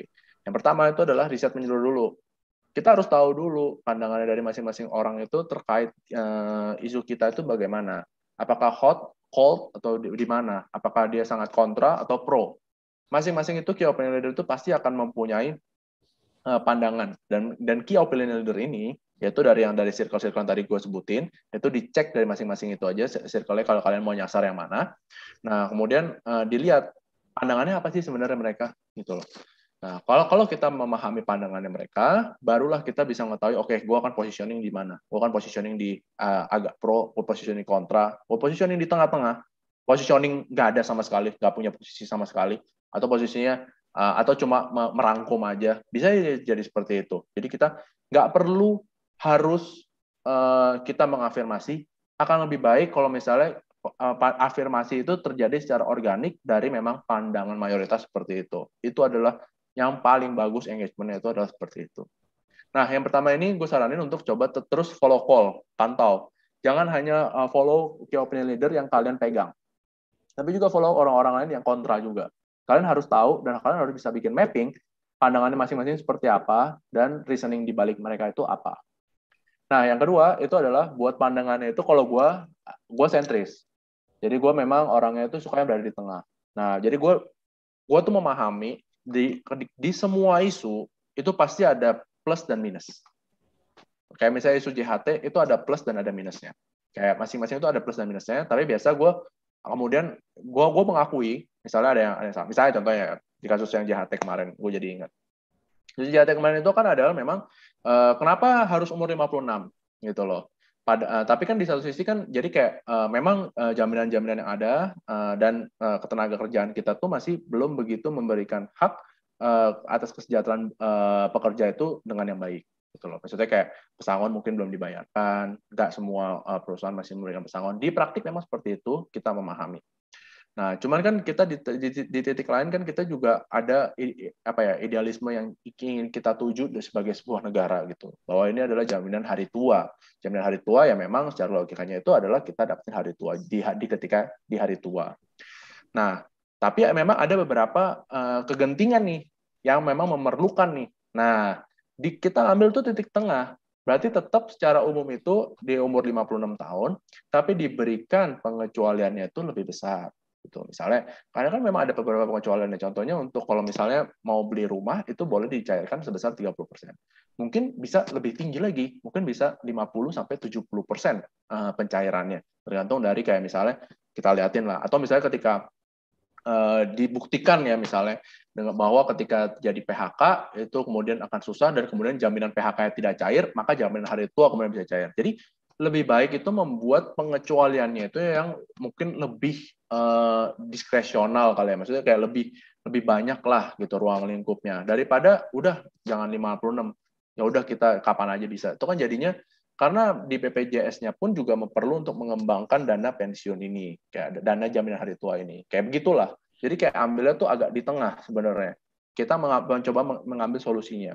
Nah, kalau misalnya kita memperluas ruang lingkupnya, kesempatan-kesempatan seperti apa yang bisa mencairkan JHT, maka itu kan jadinya kayak pada akhirnya, oh ya bisa dong tetap dicairkan JHT-nya selama masuk. Kalau misalnya nggak ada itu, kalau misalnya cairin JHT hanya untuk liburan doang, ya jangan ngelakuin hal itu. Nah, kan kita jadi ngambilnya di titik tengah kayak gitu loh. Jadi itu akan lebih enak gitu. Jadi kita tahu plus dan minus dari masing-masing posisi. Nah, kemudian yang ketiga tadi kayak gue bilang, be honest, pokoknya tetap, dan jangan kopas, jangan plagiat ya, bahaya itu. Karena orang sering ngecek nih sekarang di Twitter tuh semua suka dicek. Keempat, itu bisa gunain artikel, data, gambar, atau misalnya infografik ya. Infografik juga kalian bisa banget untuk infografiknya itu nggak perlu kayak statistik atau apa, tapi kayak bisa infografiknya itu pokoknya bisa menjelaskan premis kalian itu secara simple gitu. Dengan satu gambar ini premis kalian itu sudah tergambar gitu. Kayak misalnya sedang ada misalnya kita mau ada launching produk baru gitu. Kayak produk barunya itu harus kelihatan kayak ini produknya apa, kegunaannya apa, gimana cara dapetin produknya, and that's it. Gitu, ya. Itu yang simple. Itu bisa juga membantu dalam Twitter. Nah, kemudian explore dari solusi yang belum terpikirkan. Nah, biasa orang-orang itu kan kayak akan ada di dua kubu aja nih, kayak mau ini, mau A, maunya anti A atau anti A gitu. Tapi coba kita berikan solusi-solusi yang mungkin agak di tengah, atau solusi-solusi lain yang ada di luar gitu. Gue bisa kasih contoh misalnya kayak mungkin bukan solusinya. Jadi solusi ini bukan jadi sesuatu yang terbaik juga gitu. Tapi at least kita lempar ke floor untuk kita bisa didiskusikan lebih lanjut. Contohnya adalah misalnya di kasus yang gue kemarin bantuin campaign untuk yang bangkit listrik tenaga surya kan. Nah, yang menurut gue yang belum dieksplor itu adalah kan permasalahannya bangkit listrik tenaga surya itu mahal bagi masyarakat kita biasa. Masyarakat umum itu itu masih harganya masih agak mahal karena barang-barangnya masih impor. Nah, ya udah, berarti kita coba targetin korporasi kalau saran gue. Ya udah, kita targetin korporasi aja. Toh korporasi kita kasih contohnya. Contohnya misalnya Coca-Cola Amatil itu sudah menerapkan pembangkit listrik tenaga surya. Jadi kita mengeksplor hal lain yang kayak orang lain itu belum banyak yang tahu. Gue pun juga belum banyak yang, belum begitu tahu gitu. Nah, coba paksa mereka korporasi untuk menggunakan ini energi terbarukan. Mungkin dengan itu akan lebih cepat lagi untuk mengakselerasi untuk transformasi energi ya dari energi yang fosil kemudian menjadi energi yang terbarukan. Nah, nggak harus sesuatu yang sangat kompleks, nggak harus sesuatu yang memaksa gitu. Yang penting kita coba cari aja gitu. Pasti akan ada alternatif lainnya gitu. Nah, yang keenam, silahkan menggunakan disclaimer jika perlu. Karena ada beberapa hal mungkin yang, dan disclaimer ini kalau bisa ditaruh di awal thread ya. Kayak misalnya judul pembuka thread, habis itu di bawahnya disclaimer. Gue sering pakai ini juga karena gue dari latar belakang hukum dan ini memang bahaya. Kalau ngomong salah tuh kita bahaya deh pokoknya. Jadi daripada macam-macam, janganlah ibaratnya. Nah, ketujuh bisa gunain polling juga karena kalau polling tuh main di mindsetnya orang aja ya. Orang tuh suka neken-neken, mencet-mencet. Orang tuh kayak suka aja kayak polling tuh di Twitter tuh banyak aja yang kayak, ya gue pencet aja gitu. Kayak karena kayak ngabisin nggak nyampe sedetik gitu, ya udah gue klik aja gitu. Nah itu bisa naikin engagement kita juga pada akhirnya. Nah yang kedelapan adalah jangan males. Nah ini yang gue kritik juga nih daripada orang bebas ya mau NGO atau mau siapapun yang suka bikin campaign di Twitter itu kalaupun nge-hire misalnya key opinion leader itu mereka tuh nggak bales gitu loh. Kayak nggak membuat diskusi. Kayak orangnya tuh kayak di brief apa, oke tweet, udah lupa gitu. Padahal sebenarnya yang penting itu, menurut gue engagement yang penting itu adalah ketika kita melakukan diskusinya dan kita harus berani gitu loh. Nah makanya orang-orang kayak contoh lah, oke contoh misalnya yang Jerome Pauline kemarin tuh ngomongin masalah yang apa MotoGP ya. Tapi sih kayak ada sih nggak sih pembalap Indonesia yang pernah juara di internasional kayak itu secara umum. Nah, terus kayak begitulah terus kalau orang ribut kayak wah lu nggak pernah balap kayak ya karena memang orang-orang itu memang bahkan tidak diskusi gitu loh dengan institusi yang meng-hire mereka gitu. Jadi akhirnya terjadilah seperti itu. Dan mereka nggak balas-balasin reply juga, dibiarin aja gitu. Jadi kayak menurut gue tuh kayak sangat kurang dan sangat salah, sangat tidak tepat. Jadi kayak coba dicek lagi kayak call-nya tuh harus yang emang peduli sama isunya dan mengerti dan nggak takut untuk berdiskusi. Karena memang tujuan akhirnya itu haruslah membuat sebuah diskusi gitu. Jadi kayak berarti mempersuasi kan orang yang dari awalnya nggak suka misalnya sama isu lingkungan jadi suka isu lingkungan gitu. Dan itu it's a hard thing to do pada akhirnya gitu. Jadi lebih bisa kalau misalnya dibikin cara menarik. Kalau gue selalu bikin thread itu selalu reply, lalu gue masukin ke dalam threadnya. Jadi kita membuat sebuah diskusi yang menarik. Jadi orang lain pun juga akan melihatnya juga enak. Gitu. Nah, buat jawab pertanyaan dari Cafe dulu ya. Untuk thread kampanye, apakah mending kita mention si akun-akun organisasi pendukung atau target atau cukup pakai hashtag aja? Saran gue jangan pakai hashtag. Orang-orang sekarang nggak gitu suka pakai hashtag. Sekarang jadi nggak, kecuali brand ya. Kalau misalnya brand memang mereka suka pakai hashtag. Kecuali juga kalau memang hashtag itu memang sesuatu yang sudah di secara aklamasi itu diambil ya. Misalnya kayak sahkan RUU PKS gitu, kayak cara aklamasi memang sudah itu menjadi sebuah cirinya gitu. Misalnya kayak misalnya kita bikin dari co-action bikin kayak sahkan RUU-BT atau revisi RUU-EBT itu boleh-boleh aja nggak masalah. Teman jangan menjadikan hashtag itu karena orang agak males ngeliat hashtag tuh sekarang. Kalau dari gue pribadi sih seperti itu. Nah untuk tweet kampanye jadi kayak ketika mention lebih ke arah mention itu tidak hanya asal mention gitu. Jadi pernah ada satu kejadian itu yang gue, ya kayak ngomongin yang PLTS juga deh kalau nggak salah. Gue mention itu Dirjen EBTKI, kan, energi baru dan terbarukan. Ya Pak, pasti kalau kita yang ngurus masalah lingkungan pasti udah ngerti lah ya Dirjen EBTKI itu apa. Dari di bawah SDM. Kemudian gue mention, dibales gitu. Dan itu sangat seru lah pokoknya. Waktu itu ya seru. Dan orang yang megang akun Dirjen EBTKI-nya itu juga ya emang ayo gitu kayak ayo ya kita kita naikin lah gitu kayak misalnya kayak kita bantuin gitu kayak kan seru gitu jadi buat diskusi yang menarik gitu itu bisa sih untuk membuat aku tapi jangan kebanyakan dan jangan orang-orang yang tidak berguna kayak gue juga sering dimention kayak Kak mohon RT Kak gitu kayak di add banyak gitu kayak siapa aja semua lah orang-orang yang sering ribut di Twitter gitu kayak itu nggak bagus tapi ketika tepat isunya itu menarik dan kalau bisa itu sesuatu yang bertanya ya jadi bukan ngejudge saran gue tuh gitu jadi kita bertanya gue ngerti mungkin ada beberapa kebijakan dari institusi itu yang agak keras ya sama pemerintah gitu nggak masalah terserah kalian itu nggak masalah cuman kalau saran gue memang kalau memang mau membangun diskusi dengan pemerintah juga gitu, akun-akun pemerintah udah mulai rame loh akun-akun Dirjen Pajak itu udah mulai aktif banget gitu kan mulai komentar sana sini jadi maksudnya mereka pun dan di sini belakangnya anak-anak muda gitu, yang mereka ya emang mau juga diajak diskusi sebenarnya jadi saran gue itu adalah kita bertanya gitu jadi kayak lebih ke arah mental itu bertanya dan buat diskusi jadi kita biar nanti yang menjadi judge-nya atas sebuah pandangan itu yang mana yang baik dan benar atau yang mana yang kurang menarik itu adalah masyarakat sendiri netizen Twitter sendiri bukan kita gitu. Bukan kita sebagai pembuat kampanye. Walaupun gue ngerti ya, mungkin ada beberapa juga di belakang institusi, apalagi NGO kan misalnya di belakangnya ada donor yang harus ya emang maunya begini donornya gimana gitu kan. Jadi kayak mungkin dikasih penjelasan bahwa yang pertama dulu dan yang dilakukan sama sosmed itu bukanlah untuk ibaratnya apa? Kita memperkenalkan dulu. Karena isu yang berat itu kita harus perkenalin dulu, baru bisa ke depannya baru kemudian kita next step gitu loh. Tapi jangan pernah ngejejelin juga. Jangan ngejejelin opini. Karena masyarakat itu nggak ada yang suka dijejelin opini. Kita pun juga, masing-masing dari kita juga nggak ada yang suka dijejelin opini. Tapi ketika sebuah opini, wah kayak gue relate nih sama nih opini. Diambil opininya. Gitu. Dan gue seperti itu. Jadi mentionnya yang penting-penting aja. Hashtag kayak pesanan gitu ya. Iya gitu.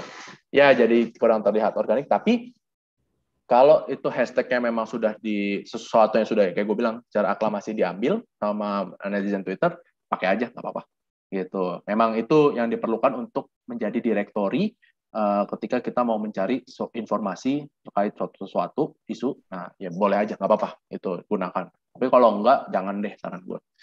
Gitu. Nah dalam bikin Twitter itu kita juga ada yang namanya hot takes gitu. Nah hot takes itu kayak gimana sih? Kita ya.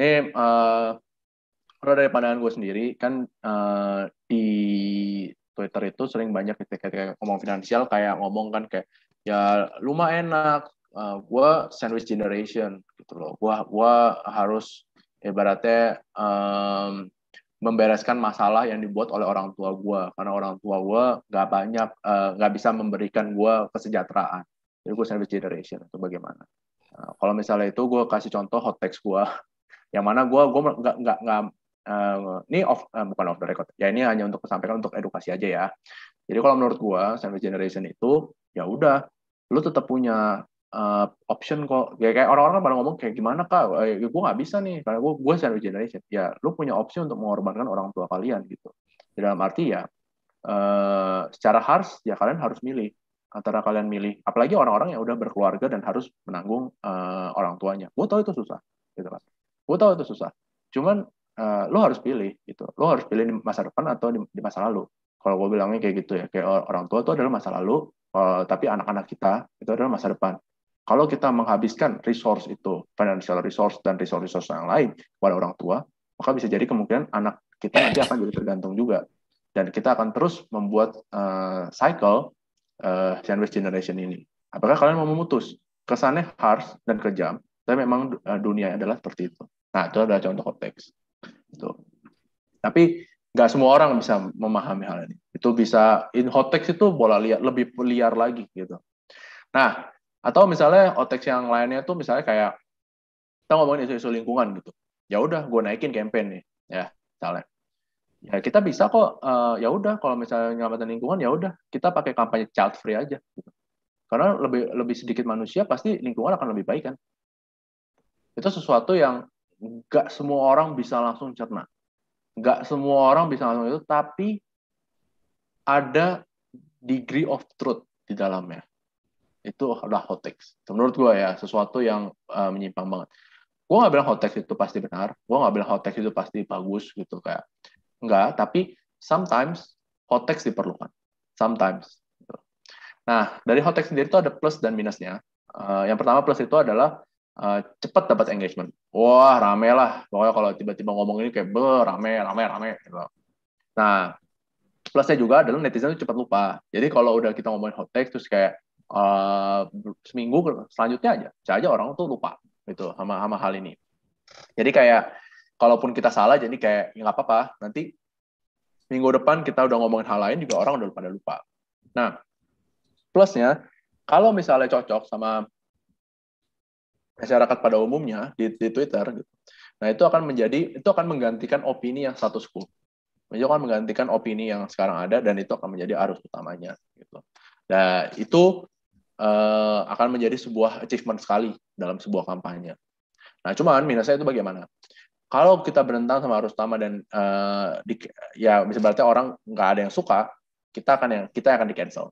Gitu. Kayak cancel culture is real, itu emang ada.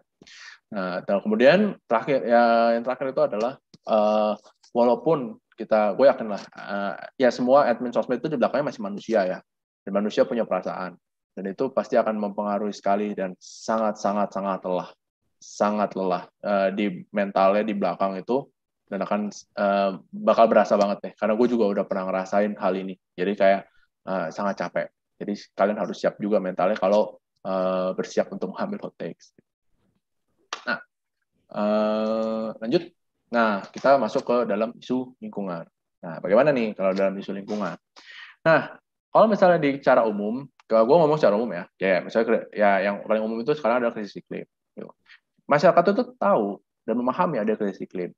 Cuma permasalahannya itu yang selalu menjadi perdebatan itu bukannya kita anti atau nggak peduli sama krisis iklim. Itu udah perubahan iklim itu semua udah percaya lah. Apalagi orang-orang itu menurut gue udah percaya ya. Tapi yang menjadi perdebatan itu adalah approach mana yang paling efektif untuk kita ambil. Gitu. Nah, perdebatan yang paling klasiknya itu adalah nuklir dan PLT, EBT yang lain yang terbarukan. Jadi gini, nuklir itu adalah energi yang baru. Nah, tapi dia tidak terbarukan karena dia tidak sustainable kan. Pada akhirnya dia bisa habis. Nah, sedangkan kalau misalnya di sini itu energi yang terbarukan itu yang dia sustainable. Nah, itu selalu menjadi perdebatan dalam sini. Dan ketika kita lihat kalau misalnya dari yang tweet yang Greenpeace ini, kebanyakan itu banyak yang anti sekarang. Karena kenapa lo against sama nuklir? Nah, di sinilah kalau misalnya kita bikin kampanye, berarti kita harus tahu dulu masyarakat Twitter itu adalah masyarakat yang ya so edgy lah ya. Kita tuh so edgy. Jadi kita merasa lebih pintar dibanding yang lain. Kita merasa ya kenapa? Toh di luar negeri juga pakai nuklir. Kita juga melihat tuh sekarang Jerman sedang ada krisis energi. Dan hal-hal ini kita tuh nggak bisa langsung sebagai institusi yang membawa isu hijau gitu kemudian kita mendismiss ini. Itu nggak boleh. Kita nggak bisa. Kita memang harus mengambil itu, tapi kita ambil kayak oke, bagaimana kalau misalnya kita ambil approach yang lain? Oke, ada approach seperti itu nuklir. Tapi bagaimana dengan kesiapan tenaga kerjanya? Nah, seperti itu. Kayak kita coba, jadi kayak jangan langsung kayak enggak nuklir tuh nggak bagus, nggak bisa gitu. Karena kalau misalnya kalau seperti itu kita ngomongin misalnya pembangkit listrik tenaga surya yang memang sering digadang ya oleh kalian, gitu kan. Itu sama yang gue bilang kayak PLTS mahal, gitu. Mau apa? Emang mahal kok, nggak laku, gitu, susah. Terus energinya gimana? Berapa banyak, gitu. Nah, jadi kita kalau bisa kita membuat sebuah kampanye itu, kita harus yang mengafirmasi memang ada baik dan buruk dari sebuah isu, pasti ada baik dan buruk di kedua belah pihak. Jadi di sebuah isu itu pasti ada dua sisi mata koin. Dan bagaimana kita bermain di dua sisi mata koin tersebut. Jadi kayak kalau misalnya cara gue ya, nuklir itu memang mungkin at some point mungkin lebih efisien. Cuman apakah keamanan kita sudah siap?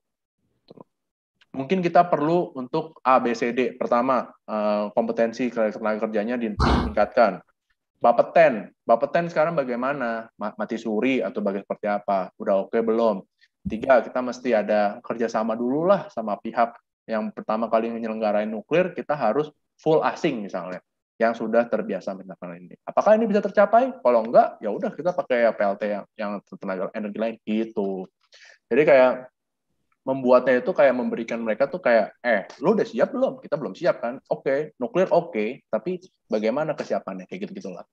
Nah, terus kedua juga isu yang kemarin lagi rame ya, ini nggak gitu, ya pada akhirnya berhubungan juga ya sama lingkungan ya, sama perubahan iklim. Gue nggak tahu nih apakah ini bagian dari ini atau terpisah dari Coaction dan Green Jobs dan KBR. Nah, ini memang jadinya kayak disuruh vegan kan, padahal ya kita tahu juga kalau misalnya daging itu memang ada korelasinya, memakan daging, konsumsi daging itu ada korelasinya juga dengan stunting dan hal-hal lainnya gitu, yang mana kita itu sebenarnya konsumsi daging per kapitanya juga rendah, kenapa kita harusnya jadi vegan? Maksudnya itu argumen yang reasonable.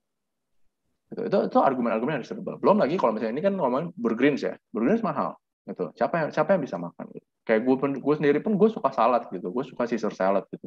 Cuman ya Caesar salad tetap ada ininya ya, tetap ada ayamnya. Tapi kalau misalnya kalaupun saladnya secara umum gitu, yang memang nggak ada hewaninya sama sekali, itu kan mahal juga. Nah, terus gimana? Kita padahal makan aja susah gitu. Nah, itu reasonable. Nah, kalau misalnya reasonable seperti itu, kita harus cari argumen yang lain untuk mengajak orang-orang untuk menjadi vegan gitu. Jangan dipaksa orang itu untuk berubah. Kita yang mengikuti masyarakat itu kemana, kita lihat masyarakat seperti apa, terus kita masukin lah, kita sisipin lah, oh ini kayak bisa masuk di sini nih. Nah, gue nggak tahu untuk yang vegan itu apa, tapi harusnya kalau kita melakukan riset lebih dalam, harusnya bisa capai ini. Nah, lalu juga untuk isu lingkungan yang paling terkenal di Twitter itu jelas AFU, gitu, AFU Tami. Nah, di sini dia memang sempat yang ribut ya, masalah yang Ibu Siti Nurbaya, so ngomongin yang pembangunan besar-besaran. Nah, cuman kita udah mulai melihat nih, kayak misalnya netizen di Twitter itu juga mulai kritis gitu. Kayak kita juga udah mulai, mungkin ada beberapa yang pada akhirnya kayak tidak begitu reasonable. Nah, tapi kalau tidak begitu reasonable, ya kita harus bisa menjelaskan bahwa argumen Anda tidak reasonable. Bagaimana kalau misalnya kita menggunakan argumen yang lain. Nah, pada akhirnya ya kita mau bagaimana? Sekarang kita mau ngomongin anti batu bara misalnya. Ya nggak bisa juga, karena energi itu dibutuhkan. Dan masyarakat, kita tahu PLTU itu masih yang menjadi backbone utama listrik. Kita bisa melakukan Zoom hari ini, itu juga karena PLTU. Nah, kita tuh bukan berarti kayak kita against gitu, tapi kita memahami dan kita mengetahui PLTU itu buruk, tapi sekarang masih dibutuhkan. Ke depannya kita upayakan untuk tidak seperti itu. Nah, jadi logikanya itu harusnya agak stance-nya tengah menurut gua ya, yang lebih aman. Kalau kita maksa stance-nya kayak jangan, udah isinya ribut doang gitu. Karena pada akhirnya kita memahami, kan makanya pembangunannya adalah yang berkelanjutan ya, bukan pembangunan nol, tapi pembangunan yang berkelanjutan. Dan menurut gue ya memang harusnya kayak ke arah sana sih pada akhirnya gitu. Nah, kalau misalnya untuk mau berdebat di Twitter, itu pertama itu kita harus acknowledge dulu apa hal-hal yang benar di argumennya mereka, dari argumen netizen. Misalnya kayak kita ngomong kayak, ya ada benernya sih, kalau misalnya ada benernya juga sih, memang deforestasi itu masih diperlukan. Tapi kayaknya ya tapi tidak sebesar itulah. Nah, point out disagreement-nya baru kita ngomong. Tapi janganlah deforestasinya itu rate kenaikannya itu 40% per tahun misalnya. Atau kita harusnya mengurangi lah gitu. Tetap bisa lakukan deforestasi, tapi lebih diturunkan rate-nya. Nah, terus ketiga baru kasih pertanyaan, gimana kalau menurut kalian? Atau mungkin ada ide yang lebih baik lagi untuk deforestasi, misalnya kayak gitu loh. Jadi jangan nge-skakmat orang nggak ada yang suka di-skakmat gitu. Jadi kita lebih ke arah kita bertanya aja kembali kepada mereka kayak bagaimana menurut kalian, itu seperti apa. Jadi kita memang tugas kita kalau misalnya di sosmed itu adalah membuat wadah diskusi. Mungkin kalau misalnya di acara-acara, di seminar, mungkin bisa ya kita menyampaikan pandangan atau bisa langsung nyetir. Tapi kalau misalnya di sosmed, di mana semua orang bisa komentar, itu memang lebih arah kayak kita tampung diskusinya, dan kita lihat celahnya di mana. Itu. Next. Nah, kalau tiba-tiba salah, blunder ya, pokoknya apapun yang terjadi, itu udah langsung tweet minta maaf aja. Percuma kalau misalnya kita mau ribut-ribut tuh percuma, nggak ada gunanya kalau udah apalagi di Twitter ya, nggak ada gunanya. Contohnya adalah yang kasus Afu juga yang kemarin, tapi bukan terkait lingkungan ya, tapi yang terkait perkawinan beda agama. Nah itu jadi udah minta maaf aja, udah terus selesaiin, udah nggak usah diapa-apain lagi, nggak usah dikasih pembelaan apa, kayak saya minta maaf, saya hapus tweetnya gitu.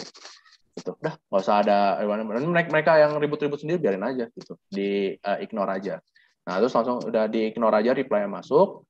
Nah, atau kalau misalnya ada yang bully atau misalnya ada yang nggak setuju, itu justru kasih like aja atau di retweet gitu. Nah, kalau misalnya di like sama di retweet, orang jadi reverse psychology gitu. Jadi malah bingung gitu, loh kok lu gue kata-katain malah like tweet gue sih. Ya, kayak orang jadi bingung sendiri, terus jadi akhirnya nggak jadi bully, terus malah kayak jadinya kita temenan gitu. Ada beberapa juga yang mutual gue tuh yang awalnya kita berantem ribut terus akhirnya kita jadi temenan. Ya nggak masalah sih. Ya udah gitu. Bukan berarti kita ribut akan satu hal, berarti kita ribut secara individunya. Pastikan individu itu terdiri dari beberapa ide ya, beberapa opini. Jadi jangan dikerucutkan jadi satu. Gitu sih kira-kira terkait dari Twitter ini. Begitu dari Kak Fitri, mungkin saya kembalikan kepada Kak Fitri, saya share dulu.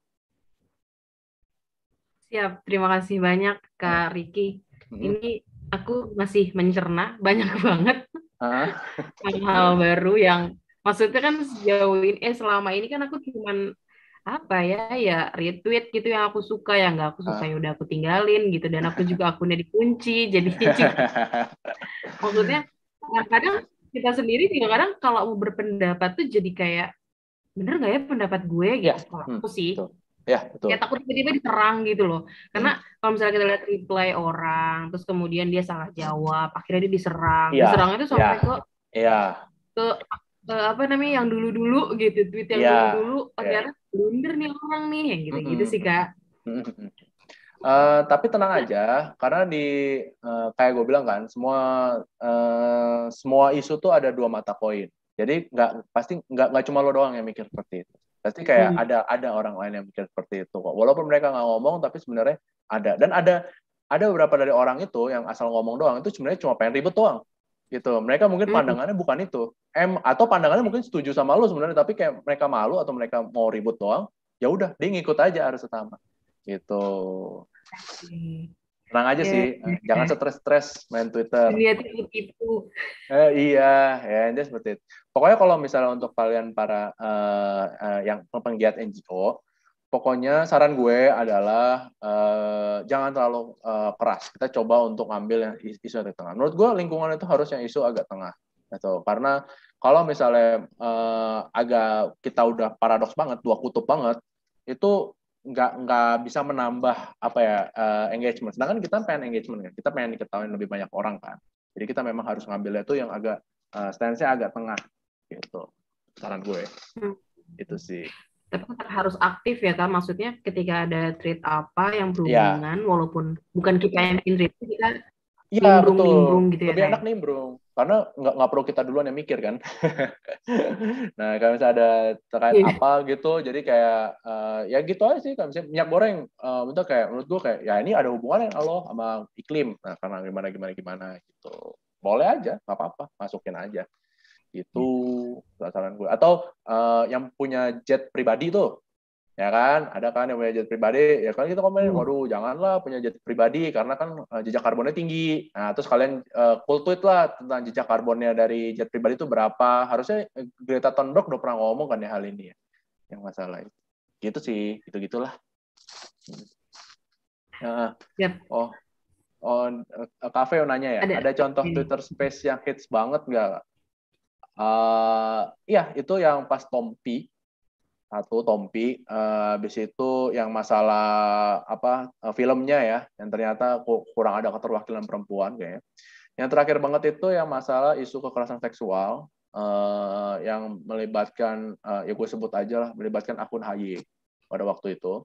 Dan satu lagi yang ramai itu adalah yang pas Mahfud MD ada masuk, gue lupa tapi space apa gitu. Nah itu juga lumayan ramai. Sisanya gitu-gitu aja sih pada akhirnya gitu. Iya tuh. Dari Dede Muiz belajar dari historia ya Kak, apapun isunya, mereka selalu punya stok thread buat ngeramein. Betul. Dan stok apapun itu, ujung-ujungnya ada orang yang ngambil, dipotong dan kemudian dipelintir lah.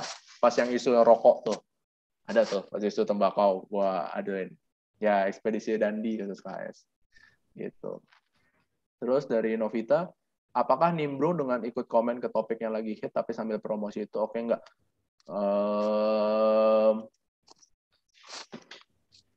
Kalau promosi barang jangan ya. Tapi promosinya agak halus aja gitu. Kayak jadi bikin 2 tweet. Satu tweet itu pandangan, terus tweet keduanya baru kayak kalau kalian mau tahu lebih lanjut bisa loh, kita pernah punya analisis ini. Kita pernah bahas hal ini di thread ini gitu. Dengan gua. Tapi jangan cuma kayak wah seru juga nih kasih thread gitu. Atau nggak kasih link alamat tautan website kalian gitu. Jangan kayak gitu karena biasa akan di hide sih sama yang punya threadnya jadi di hide reply-nya gitu. Itu aja sih mungkin. Kira ada apa? Kayak akun Justi. Aduh, gua nggak ini deh kalau Justika soalnya gue itu adalah anak usaha dari bekas kantor gue. Nah, jadi gue nggak komen lah. Tapi bukan gitu cara yang gue ambil. Tapi apakah efektif untuk isu kekerasan seksual? Kayaknya efektif ya. Gitu. Tapi memang mereka tujuannya adalah bisnis, tau gue. Ya, jadi bukan edukasi, bukan apa. Tujuan akhirnya bisnis. Tuh. Yang bisa gue ngomong adalah seperti itu. Tapi ke depan lebih lanjut daripada itu, gue nanti masuk ke ranah-ranah yang tidak menyenangkan lah. Gitu sih pada akhirnya. Nah gitu. Kalau dari Ada lagi? kalau dari Coaction sendiri, kalian udah sering bikin Twitter belum ya? Belum. Jadi kita sejauh ini masih mirroring sih Kak, karena memang kita belum tahu nih gimana strateginya dan kita memang belum bikin strategi khusus untuk Twitter gitu. Cuman setelah tadi Kak Ricky kasih tahu kalau lebih baik memang ada strategi khusus dan tadi ada thread yang kita buat dan akhirnya posisi kita di tengah-tengah tanpa ada hashtag dan lain sebagainya itu jadi apa ya bahan ini kita sih pemikiran kita nanti selanjutnya. Boleh sih untuk mengambil stance yang agak lebih firm, tapi dibawa dengan data. Itu. Dan data tersebut harus data yang reasonable ya. Gue udah tahu lah kalau misalnya itu ada beberapa yang PLTN itu kayak ada data yang Amerika Serikat atau yang Rusia yang bagaimana gitu. Tapi coba cari data yang lebih update. Ya, coba cari data yang lebih agreeable di antara semua pihak gitu. Jadi ya adalah kan gue sempat bantuin juga ya organisasi lingkungan kayak menurut gue kurang begitu menarik lah datanya kayak gitu. Jadi dengan bawa data atau bisa ngedibang data yang mereka bawa. Karena ada orang kan di Twitter kan main asal ngomong aja kan, asal ceplos aja. Gitu. Kalau bisa didibang dan itu benar berdasarkan data, jurnal atau dari penelitian, pasti akan ramai, pasti akan bagus. Gitu. Gitu sih pada akhirnya. Venesia beberapa kali Ini pernah tuh viral. digerakkan pasang mode pemberi Untuk kabar. kabar. Oh iya, yep. Keren, keren, Itu Venesia. dulu kayak ini, kayak Rappler, kalau ada yang pernah ingat. Rappler itu live tweet sistemnya. Rappler tuh di Filipina dulu ya, sempat masuk Rappler ID, itu salah satu itunya tuh Kuculs, Ursula Floren kalau nggak salah. Dan itu dia rame juga tuh live tweet tentang RUU gitu. Cuman ya bisa sih, tapi apakah kalau Coaction mau mengawal isu-isu yang khusus kayak EBT gitu, bisa aja sih live tweet. Karena gue juga melakukan live tweet itu juga kok di beberapa kampanye gue. Itu live tweet pas lagi penaruhan dapat itu. Ada sih sebenarnya dari ini aja Kak V, nggak usah capek-capek. Kita tinggal akses wiki DPR. Nah kemudian kalau ada pandangannya kayak wah ini kayaknya kurang tepat nih, nah gitu. Kurang tepat nih pandangan dari yang mulia Bapak ini, yang terhormat Bapak ini gitu. Nah, nanti kayak gitu-gitulah sepertinya. Nanti bisa tuh di kayak kenapa kalian nggak setujunya karena begini gitu. Gitu. Ya, mau ajak circle-an. Ya, silahkan. Kalau gue mah, gue circle-less, gue masuk ke beberapa circle gitu. Yang penting sama-sama ngasilin cuan aja. Ya ayo main. Gitu. Cuan. Ya, cuan. Gitu. Oke. Oke. Apa ada lagi? Kalau gitu Kak Riki. Oh, Satu tuh ada. lagi kafe, silakan. Langsung aja tanya ya. Langsung aja. Iya, Kak, apa namanya? Kalau kita mau ngukur keberhasilan trade kita itu biasanya tolak ukur yang paling bisa diandalkan apa ya, Kak? Mungkin bisa cerita. Oke. Yang pertama itu dari engagement secara umum. Engagement secara umum itu pasti dari retweet, dari replies, dari apalah yang ada di analytics. Itu kan sesuatu yang biasa banget lah ya. Itu hal dasarnya. Kalau kedua, menurut gue itu adalah dari heavy diskusinya. Menurut gue, heavy diskusinya itu kayak misalnya sampai 1 hari, 2 hari itu masih dibahas. 3 hari itu masih dibahas. Hal yang sama dan masih akan dibahas terus-menerus, itu sukses banget. Dan yang ketiga, menurut gue adalah ketika ada isu yang serupa atau terkait bagaimana, nanti ada orang yang netizen entah berantah, tahu-tahu nge-reply aja, terus pakai thread kita kayak, ini dulu pernah ada yang bahas. Nah, itu berarti udah tertanam di otaknya dari masing-masing netizen kayak, ini seperti ini. Gitu. Ada beberapa yang seperti itu. Jadi kayak, kalau ketika udah sampai ke titik sana, tuh menurut gue, kampanye sudah berhasil. Karena kampanye sudah berhasil menembus pemikiran atau pandangan dari masing-masing orang gitu. Nah, gue sih gitu. Itu sih pada akhirnya. Kalau sisanya sih ya main analitik saja lah seperti pada umumnya gitu. Gitu Kafe. Alright. Sip. Adakah kalimat-kalimat motivasi Kak terakhir sebelum aku tutup? Apa ya? Oke. Isu lingkungan itu isu yang bisa dibilang elitis. Mau tidak mau itu isu elitis. Cuman lingkungan itu memang isu lingkungan itu sudah mulai dipahami sama masyarakat. Udah mulai masuk di benaknya masyarakat. Yang penting itu adalah bagaimana kita membangun diskusi tentang lingkungannya dulu. Karena kalau misalnya kita pada akhirnya kita ibaratnya apa ya? Kalau kita udah ngejejelin mereka, kayak lo harus gini, lo harus gitu, itu susah juga gitu. Kayak misalnya kayak kita disuruh jangan punya mobil, gitu. Agak berat juga gitu kan. Tapi jadi lebih ke arah kayak bagaimana jika kita mengurangi mobil, bagaimana jika Anda gitu. Jadi ambil stance-nya tuh kayak stance ngasih tahu anak kecil gitu, stance-nya soft gitu, stance-nya soft tapi bukan berarti kita lemah, tapi kita diem-diem masuk ke dalam subconscious-nya masing-masing. Kalau saran gue sih gitu ya, itu menurut gue itu gaya kampanye gue dibanding yang lain. Jadi gue nggak peduli mau bagaimana, yang penting pada akhirnya memang masyarakat itu akhirnya peduli lingkungan, and that's it. Itu parameter gue. Gitu. Daripada diafirmasi lah pandangannya. Gitu. Kayak begitulah, seperti itulah. Jadi jangan takut untuk main Twitter. Kalau ada apa-apa minta maaf aja. Orang netizen Twitter itu pelupa dan pemaaf. Suka ribut, tapi pelupa dan pemaaf. Gitu, oke. Maaf, oke, siap. Terima kasih banyak Kak Riki untuk sharingnya. Ini teman-teman udah aku share ya materinya, silahkan diambil aja di chat.